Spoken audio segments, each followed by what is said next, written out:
Hey everybody, and welcome back to another One of Everything Wednesdays. I am your host, MrBevers, and today we are finishing off Epic Games and Cards, or Cards and Games, or whatever they call it. I can't remember the name of it.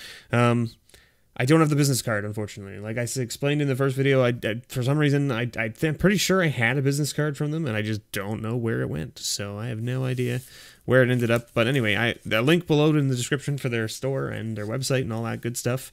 They're located in Richmond Hill, Ontario. And, you know, the first week was pretty epic. The second week was not bad. It definitely had some good stuff in it, but not as epic as the first week, that's for sure. Let's see if we can finish off with a bang, right? We've got 9 packs left to go. We've got Journey into Nyx. We've got Born of the Gods. We've got Modern Masters 2013. We've got Dragon Maze. We got Return to Ravnica. We got Core Set 2012. We got Betrayers of Kamigawa. We got Unhinged. And we got 7th edition. Who knows if we'll end with a bang, but we can at least try, right? Now, some of these other sets, I may not know all the cards of value, so I will look them up afterwards to make sure that they get added to the patron pile appropriately if needed. So let's get right into it. Born of the Journey into Nyx? Journey into Nyx is first. Golden Hide Ox, Reprisal, Gnarled Scarhide, and Silence the Believers. This card was actually very good when this was in Standard. Mainly because you exile any number of target creatures and all auras attached to them.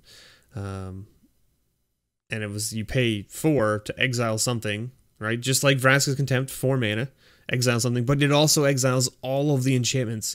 So in this set, because of the bestow aspect, you were probably removing more than one creature with it. So it was very good when the format was in Standard. So we've got Born of the Gods is next, or Born of the Gamble, as people say. Peregrination. Meletis Astronomer, or Meletis Astronomer? I don't know. Flitter Step Eidolon. Oh, we hit a god! Ephara, God of Polis. Very nice. Very nice to hit a god. I don't think it's one of the higher end gods out of this set, but maybe it is, and I just don't know. It's been a while since I've looked at the prices of this set, so maybe I'm just crazy. But that's pretty sweet. Ooh, and we got a foil Spiteful Return, which is, like, the foil on these cards is sweet because they're the enchantment creatures, so they have that crazy border on them. Like the zombies with the crazy, like, starry border. Very cool. Very cool. So we hit a mythic already, which is pretty nice, and a foil. All right, we got Modern Masters 2013 now. Let's see what we find. We're looking for Lava Spike and Street Wraith in the commons. There are none. Vivid Grove. Kitchen Finks. Very nice. Very nice. That definitely goes in the patron pile, that's for sure. Worm Harvest. And a Yosei, the Morning Star. We hit a mythic. It's not really a mythic anymore, but we hit a mythic from back then. This is definitely a mythic. And our foil is a Citadel Wood Readers. And we got a junk token. So we've hit 2 mythics and a Kitchen Finks, which is not bad. Not bad. I mean, it could be worse. It could have been much worse. We could have gotten no uncommon from Masters 2013, and we could have ended up with, you know, a rare that's worth nothing. So next up is Dragon's Maze. We've got a bunch of clue stones here, it looks like. All right. We have Far and Away, which is a very good removal card from this set. Showstopper. Putrefy, also a very good removal card. And our rare is a Varel of the Hull Clade. This guy's actually really cool. You pay 2, tap him for each counter on target artifact, creature, or land. You put another one of those counters on. So, very good. And we got an Izzet Guildgate with another junk card. Return to Ravnica is next. So we got Shocklands in here, right? Shocklands is what we're looking for, right? Another Guildgate here. Burp. All right. Codex Shredder. Fencing Ace. Izzet Static Caster. I don't know if this guy is worth anything, but I'll check his price after. And our rare is a Slaughter Games. This was a card that was also, I saw a bunch of play during Standard. And we've got a foil here, I think, because there's a token and then a land. And then, oh, a nice foil forest. Very nice. Very nice. And 2012. Okay, okay. So far, not bad. So far, Epic Games has been pretty good to us. That is for sure. Okay, so Core Set 2012 is next. Man, look at this. Can't you wait? Can't you just wait for Core Set 2019? Because, like, things like Shock and Doomblade and, like, Distress and Active Treason. Like, these are things that we just don't have. Oh, man, Glade Cover Scout. You think they'll reprint it? You know, get Boggles back in Standard? No? Rock Egg. Azure Mage. Oh, what am I doing? Diabolic Tutor. There you go. And our rare, a Mind Unbound. I don't know anything about this card, so I will have to look this one up. At the beginning of your upkeep, put a lore counter on Mind Unbound, then draw a card for each lore counter on Mind Unbound. It seems slow, but it also seems like it could get out of hand. Betrayers of Kamigawa is next.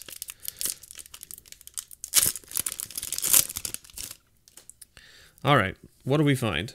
Okay, we've got a bunch of stuff here. I have no idea if any of the commons or uncommons are worth anything in this set, so I will have to look it up later. So I'll put them in a separate pile. Stream of Consciousness. Unchecked Growth. Pus Kami. Ugh. Ugh. Just the name. The name of this is just... yeah, that's a thing. And our rare is a Yakora, the Prisoner. I have a feeling that this guy is something of note, but I don't know. When Yakora, the Prisoner, leaves play, sacrifice all non-ogre creatures you control. I don't know. A 5/5 for 4 seems alright. Maybe he's not worth anything. Unhinged is next. Those, like, the weird, like, craft paper pack. So funny. Okay, we've got a, oh, yes, right. We got, okay. It's been a while since I've opened in a pack of these, so let's go through them. Farewell to Arms, because his arm is leaving him, unfortunately. Mana Flare. It seems to be, it covers up the symbol and everything. Super Size. The art on these cards is amazing. Standing Army. No sitting on duty. Good times. And there's just a bunch of chairs behind them. Good stuff. Flassify. Counter target spell unless its controller pays 3.5 mana. And then you can see they've just like taped on the the lore or the flavor text. Badass. There he is. Pay 2 mana, growl, regenerate badass. You have to growl. That's how this works. Touch and go. Graphic violence.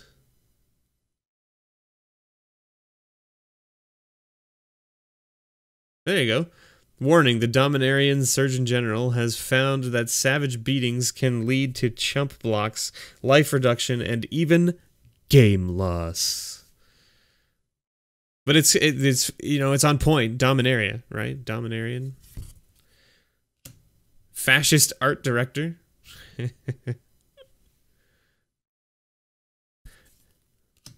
Moniker Mage. Hey, it's Jaya. Look at that.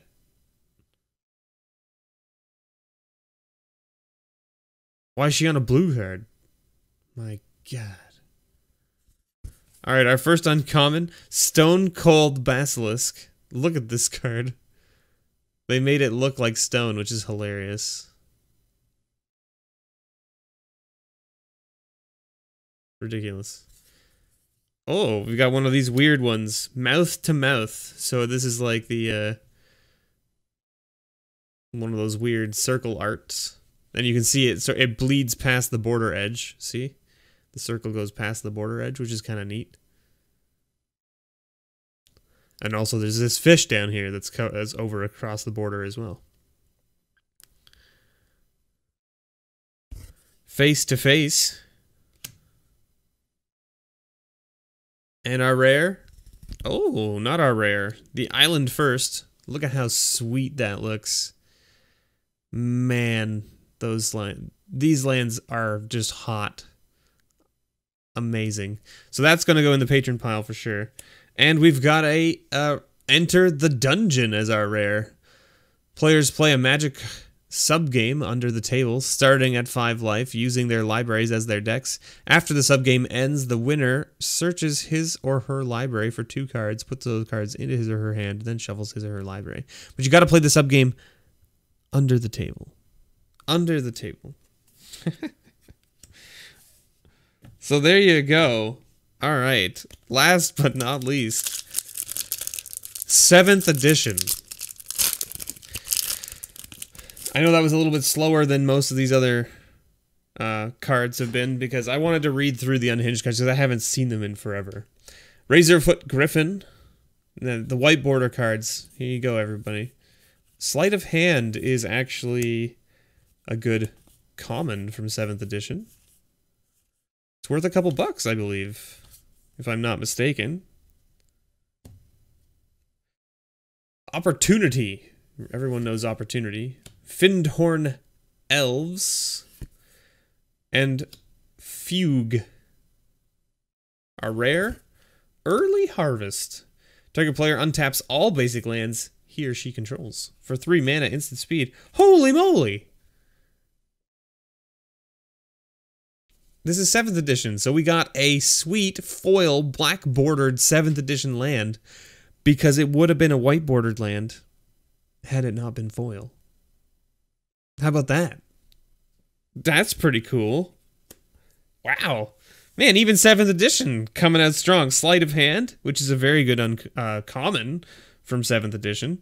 And a foil Swamp. I don't know if Early Harvest is worth anything. I'll double check it, but I'm not sure. But there you go. Epic Games giving us some sweet stuff to give to the patrons. I really appreciate that. I know he picked these packs specifically for me. I know he did. Maybe he didn't, but maybe he did. Anyway, thank you so much for watching. I've been your host, MrBevers, and as always, may your pulls ever be better.